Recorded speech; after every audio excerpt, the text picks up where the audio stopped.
Hi friends, welcome back to my YouTube channel English Tutorial with NG Sir.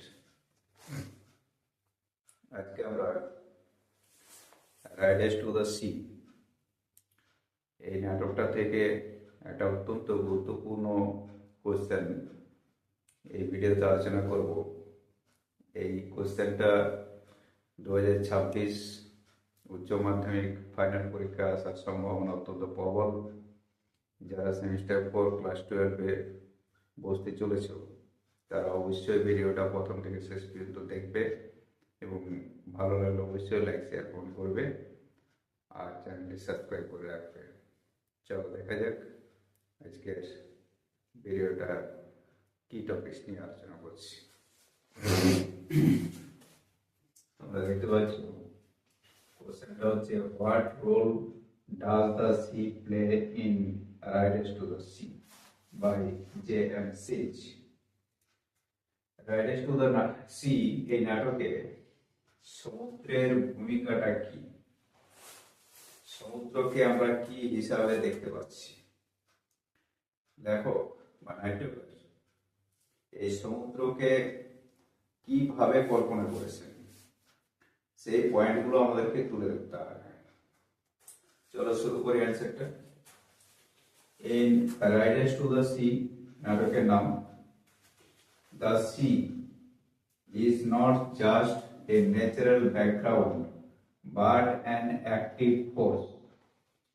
Riders to the Sea নাটকে সমুদ্র শুধুমাত্র একটা প্রাকৃতিক প্রেক্ষাপট নয়, but an active force একটা সক্রিয় ক্ষমতা বা শক্তি, that যে শক্তিটা controls the lives, যে শক্তিটা জীবন নিয়ন্ত্রণ করে, fate ভাগ্য নিয়ন্ত্রণ করে, and emotions of the characters। এবং যে নাটকে যে চরিত্রগুলো আমরা পাবো বা আরান আইল্যান্ডে যে সমস্ত মানুষেরা রয়েছে তাদের ইমোশন গুলোকে পর্যন্ত কন্ট্রোল করে, আবেগগুলোকে। তাহলে এটা হলো সমুদ্রের মূল ভূমিকা।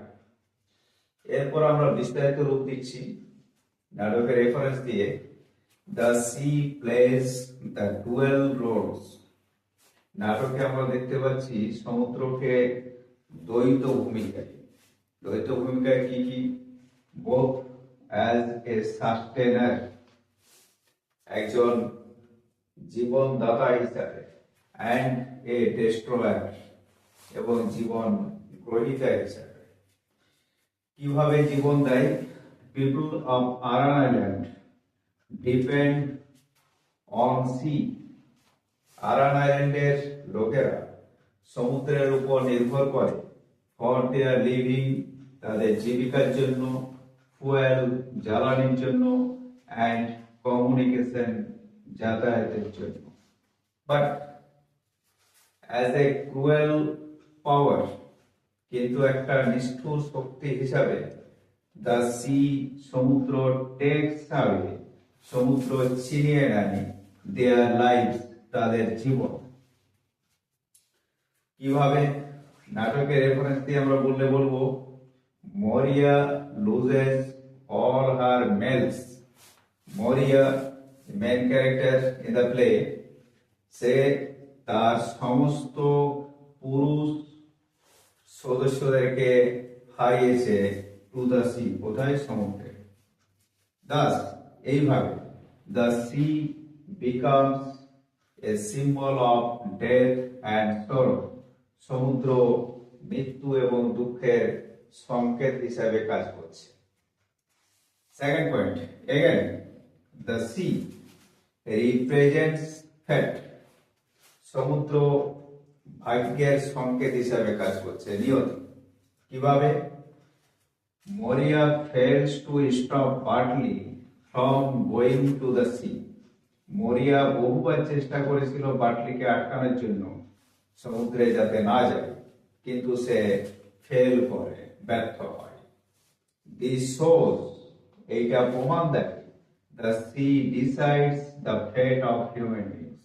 তাহলে সমুদ্রই কি করছে না মানুষের ভাগ্যটাকে নির্ধারণ করছে।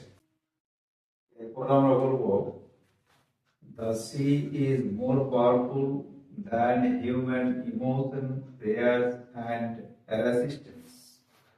মানে হলো সমুদ্র অধিক শক্তিশালী কার তুলনায়?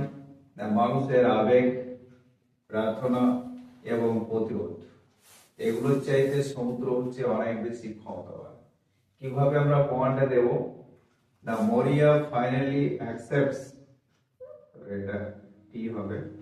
মরিয়া ফাইনালি অ্যাকসেপ্টস দ্যাট, মরিয়া শেষ পর্যন্ত স্বীকার করেছিল that no one can fight against the sea, কেউই সমুদ্রের সঙ্গে লড়াই করতে পারবে না।